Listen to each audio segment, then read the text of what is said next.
पुलाव पकाता। बिना मेहनत किए अमीर कैसे बने, कि उसकी बूढ़ी माँ और छोटी बहन लोगों के झूठे बर्तन मांजकर उसका पेट पाल रही थी। एक रात थुंग थुंग गांव से बाहर एक सुनसान जगह पर लेटे हुए अमीर बनने के सपने देख रहा था। तभी उसे हवा में गूंजती हुई एक बेहद मधुर धुन सुनाई दी। आवाज इतनी मधुर थी कि थुंग थुंग से रहा नहीं गया और वह उस धुन का पीछा करते करते सीधा एक सुनसान श्मशान में चला आया। वहां पहुंचते ही उसके होश उड़ गए। उसने देखा हवा में तैरती हुई एक चमकती हुई तुरही अपने आप बज रही थी, लेकिन तभी तुरही अचानक रुक गई और एक खोखली आवाज गूंजी, थुंग थुंग मुझे अपना ले, मुझे लोगों के बीच बजाते ही दौलत तेरे कदमों में झुक जाएगी। सुनते ही थुंग थुंग की आंखें चमक उठी। उसने सोचा, बिना मेहनत अमीर बनने का इससे अच्छा मौका और कहाँ मिलेगा। फिर सुबह थुंग थुंग गांव के चौराहे पर खड़ा होकर वहीं तुरही बजाने लगा। धुन सुनते ही गांव वाले जैसे मदहोश हो गए। जो लोग उस पर हंसते थे वे अब अपनी सारी जमा पूंजी थुंग थुंग के पैरों में डालने लगे। कुछ ही देर में उसके सामने पैसों का ढेर लग गया।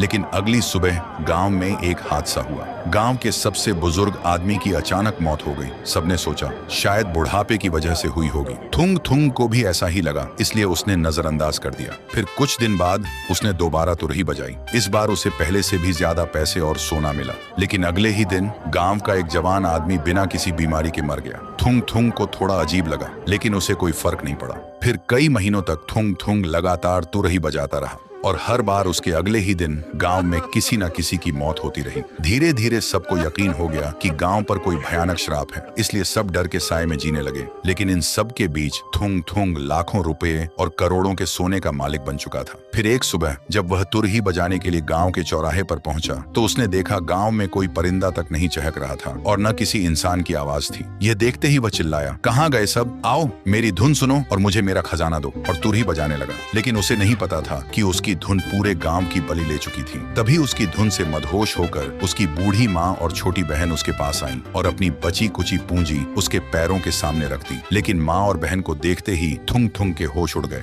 क्योंकि अब पूरे गांव में बस उसकी बूढ़ी माँ और छोटी बहन ही जिंदा थी। और अगले ही पल दोनों के भी चिथड़े उड़ गए। यह देखते ही पत्थर दिल थुंग थुंग वहीं घुटनों पर गिरकर रोने लगा। लेकिन तभी अचानक वह तुरही हवा में उड़ने लगी और उसके अंदर से एक खौफनाक आवाज निकली, जब आखिरी सुनने वाला मर जाएगा तब आखिरी धुन बजाने वाले के लिए बजती है। बोलते ही वह तुरही अपने आप बजने लगी। थुंग थुंग को पहली बार इतना डर लगा कि वह तुरही से जान बचाकर भागने लगा। लेकिन तभी अचानक तुरही उसके सामने आ गई और इतनी भयानक धुन बजाने लगी कि अगले ही पल थुंग